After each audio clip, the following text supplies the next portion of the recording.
Bună ziua, prieteni, și bine ați venit pe canalul nostru. Haideți să facem și mâncare. Tot am pus murături, am pus... Eu vreau să fac spaghete cu... simple.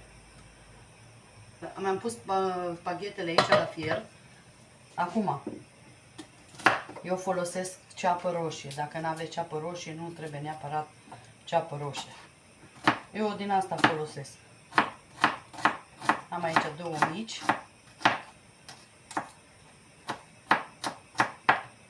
Am mai făcut eu o rețetă, dar fără ceapă. Eu v-am zis că totdeauna inventez.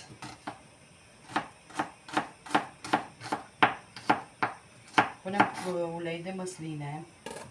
Hai să pun aici. Fac în asta că aici fac și spaghetele, pun și tot.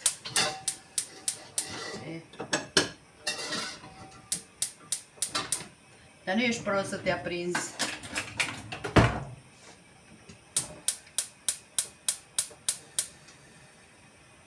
Așa.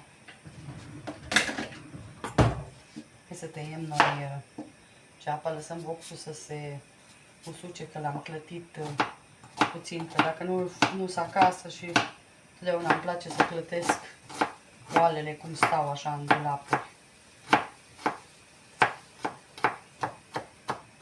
Ceapa o tăiați cât doriți de mărunt.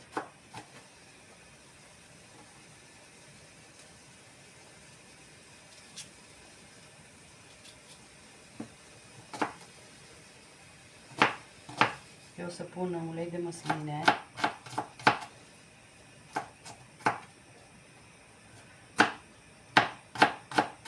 Ca să mi se călească ceapa.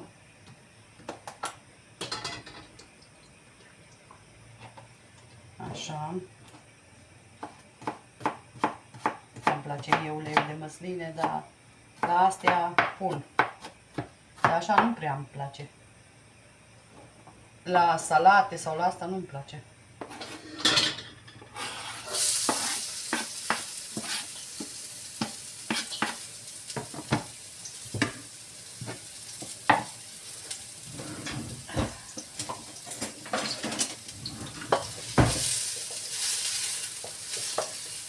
Punem puțină sare.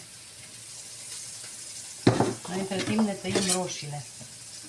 Acum roșiile eu le tai în două. Nu le tai mai. Puteți să le lăsați și întregi. Eu le tai în două. Hai că încep spaghetele să fiarbă. Să fiu atentă să nu dea afară. Am dat focul mai tare, că știți ce durează cel mai mult. Până se călește ceapa și să fierb spaghetele. Că restul, imediat e gata mâncarea.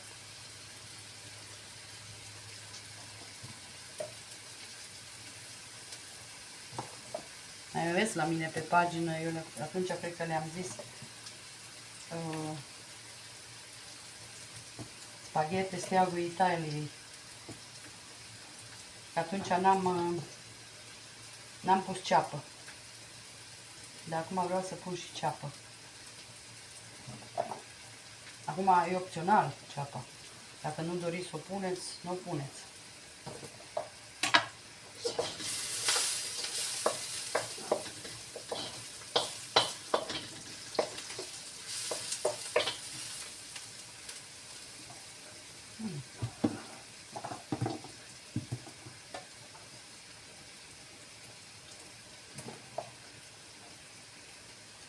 Am zis, puteți să le lăsați și întregi dacă vreți, dar mie îmi place parcă mai bine așa dacă le tai. Trebuie să mă uit la spaghete. Spaghetele nu le fierbem numai 8 minute, cât scrie pe pachet.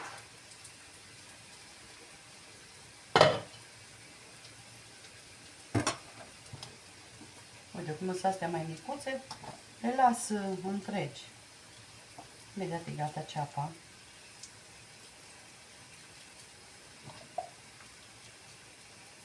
Lăsat eu focul mai încet, dar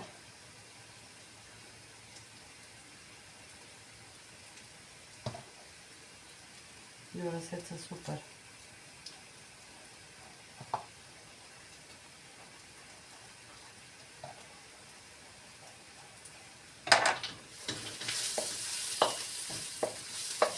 La ceapă ne apropiem de final. Eu pun aici, normal 2 câței de usturoi, dar am avut mici, deci mai mult pentru gust, că ăstea îi scoatem afară. Mai dat și busuiocul.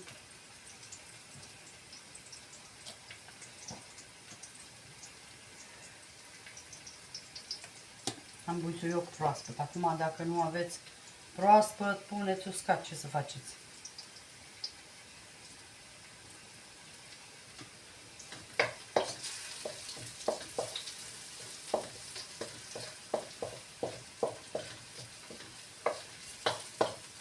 Stați lângă ea. Ei. Lângă ceapă și usturoi, ca să nu se ardă. Dacă vă place, puteți să-l lăsați înăuntru, dacă vi-l place să mâncați. Am zis, eu asta îl pun pentru gust. Îl pun.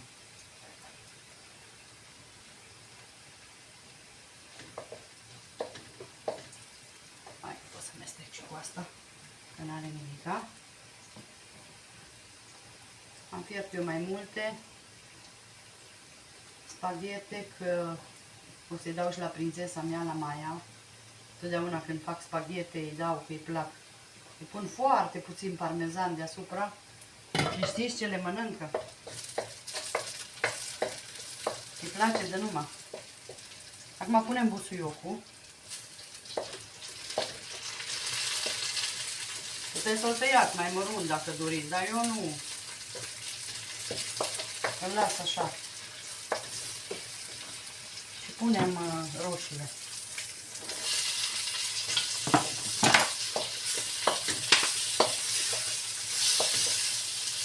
Mai pun puțin ulei de măsline.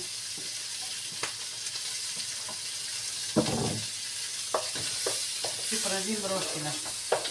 Dar nu le prăjim mult ca să nu lase apă, că atunci se face prea mult. Deci, prea mult sos.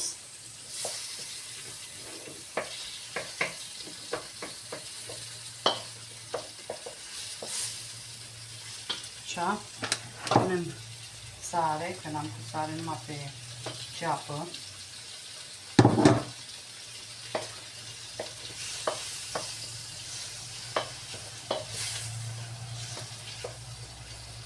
Acum încercăm să scoatem usturoiul, că practic nouă mi-a trebuit pentru gust.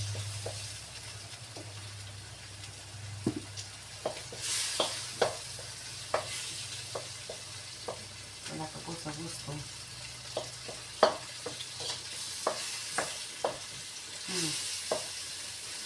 Busuiocul a făcut tot. Deci ce faină a făcut. Ce gust bun, adică.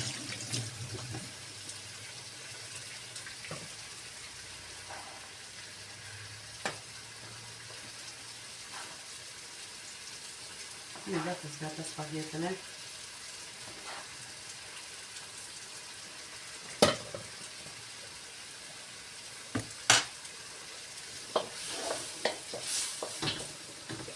Lăsăm roșiile să se prăjească bine și pe o parte și pe alta.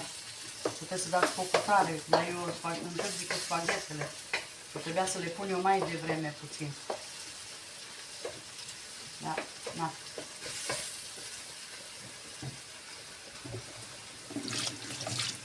Deci, o mâncare rapidă. Și de post. Știți că pastele de la Barilla toate sunt fără ou.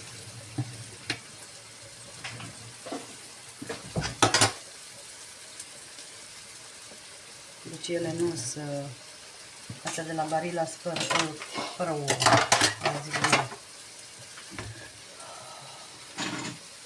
Hai să mai pun puțin usturoi din asta granulat, ca să aibă mult mai fain.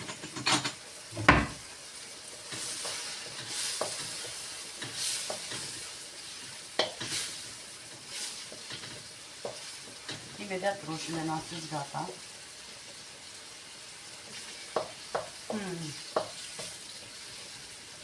Hop. Hop, drop.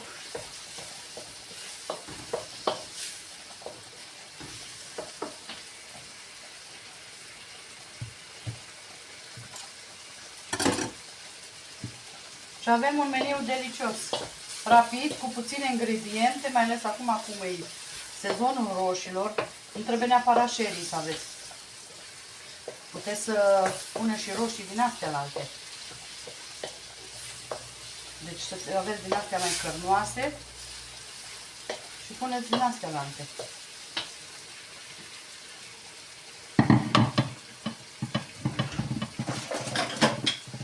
Dacă pot să iau spaghetti.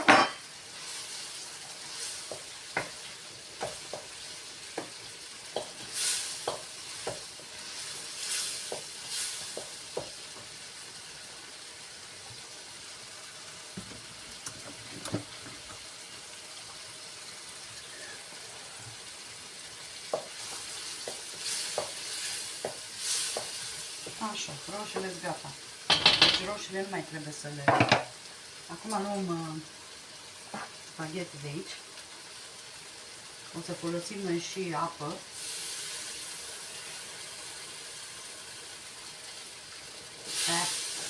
Le-am dat drumul pe aragaz.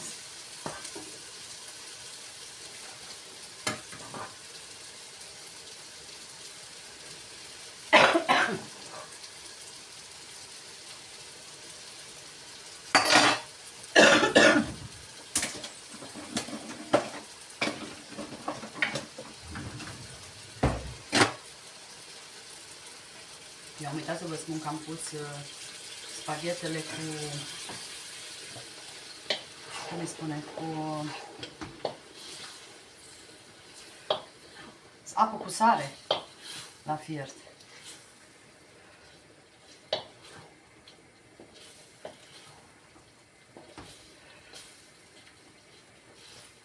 Mai le lăsăm un pic ca să-și tragă sosul. Astea la antele strecoriu aici, ca să mi se răcească pentru prințesa mea.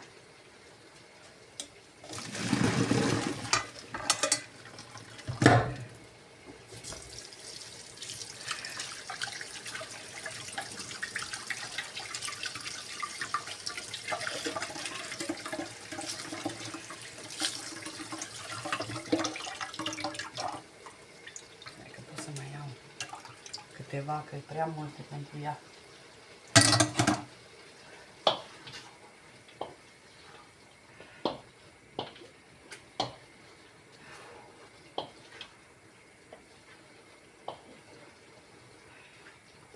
Așa. Acum o să pun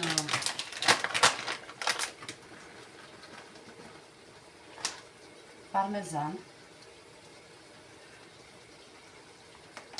Mai punem puțin ulei de măsline.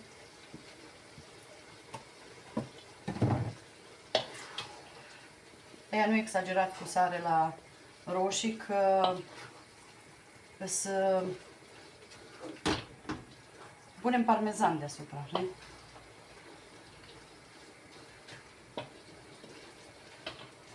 Ok. Imediat fac farfuria și servim.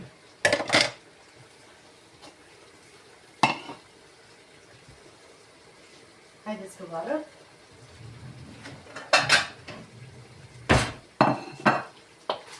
E suficient. Deci ele oricum s-au remuiat toate. Nu le facem cu colonicul, deci le punem direct așa în farfurie. Nu le facem cu polonic. Deci să le facem în polonic, am vrut să spun. Acum punem sos, hai să opresc.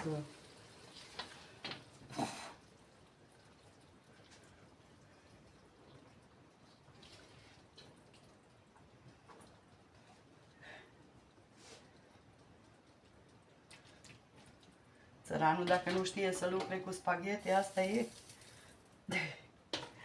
Avem sos aici destul.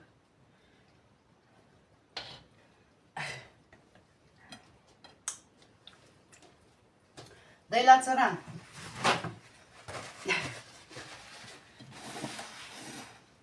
Punem busuioc.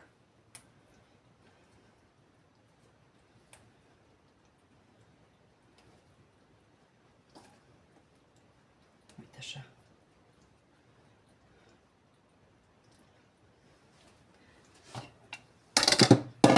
Parmezan. Parmezan puteți să puneți, că ăsta cel mai bun. Și dacă aveți din ăla proaspăt, eu am avut, dar mi-a fost lene să-l scot din congelator ca să dezghețe, că dacă nu-l folosesc, atunci eu îl țin în congelator. Și uitați, așa arată meniul nostru de astăzi. O să vă fac poză de jos, că se vede mai bine. Deci eu zic că arată super. Vă mulțumesc încă o dată pentru urmăriri, pentru tot vreau să vă mulțumesc. Și sper să încercați și rețeta asta, că nu este mare lucru, se face foarte repede și e delicioasă. Spaghetele, eu cred că și mai ales la copii, le plac foarte mult.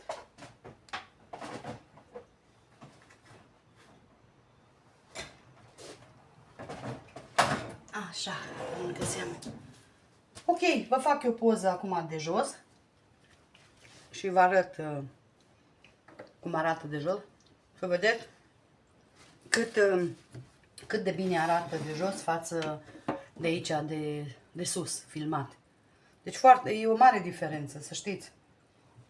Deci eu o văd foarte bine, acum nu știu dumneavoastră cum o vedeți, dar eu o văd extraordinar de bine. Uitați, așa la Maia îi pun așa, stai să-i îi las și busuiocul. Și îi pun foarte puțin parmezan, ca să simtă numai gust de... Și mănâncă și ea spaghete. Aia e porția ei. Ok. Vă mulțumesc din suflet încă o dată. Și ce pot să spun?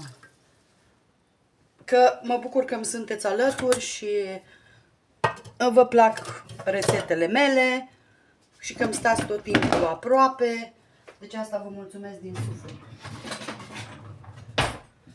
Cel mai mult pentru mine contează când cineva mă susține și îmi stă aproape. Că fără dumneavoastră eu nu mergeam mai departe. Vă spun drept. Numai cu ajutorul dumneavoastră. Și poate întrebați că de ce pun pe short-uri numai de... Asta tot am vrut să vă spun, de biserică, acum am prins momentul. Asta mi se cere. Deci asta la short-uri, asta se cere. Văd că la mine asta merge. Deci de-aia am pus, tot am zis că vă explic, dar acum am prins momentul ca să vă explic de ce pun pe short-uri. Ați văzut că pun din astea rugăciuni și cântece și citate și din astea de biserică. Ați văzut că până acum n-am pus, dar asta se cere. Așa că eu pun ce se cere. Ia că mi-am spălat și vasele aici, vorbind cu dumneavoastră. Asta e ce de aici. Ok. Haideți că nu mai vă țin ca să vă plictisesc. V-am explicat și cu shorturile și cu tot de ce pun. Deci la short eu pun ce merge și ce se cere. Deci aia, la rețete pun rețete, dar la short pun ce se cere, ce cere publicul, cum ar fi. Deci aia pun. Să nu mă luați în nume de rău că pun numai bisericești sau nu. Și eu sunt credincioasă, dar nici chiar așa. Ok, o zi frumoasă și o seară frumoasă. O zi frumoasă vă doresc. Bye, bye! Și uitați, după cum v-am spus, uitați ce bine arată de jos. Deci, așa filmat de jos. Vedeți ce faine culoare are și tot. Deci arată super. Sper să încercați și această rețetă care nu ați făcut-o. Sau să încercați și varianta asta cu ceapă. Că înainte am făcut-o fără ceapă. Noi vă mulțumim și vă dorim o zi minunată în continuare. Și revenim cu noi rețete. Acum e baza, murăturile, gemurile, astea, mai puțină mâncare. Ok, o zi minunată vă dorim. Bye, bye!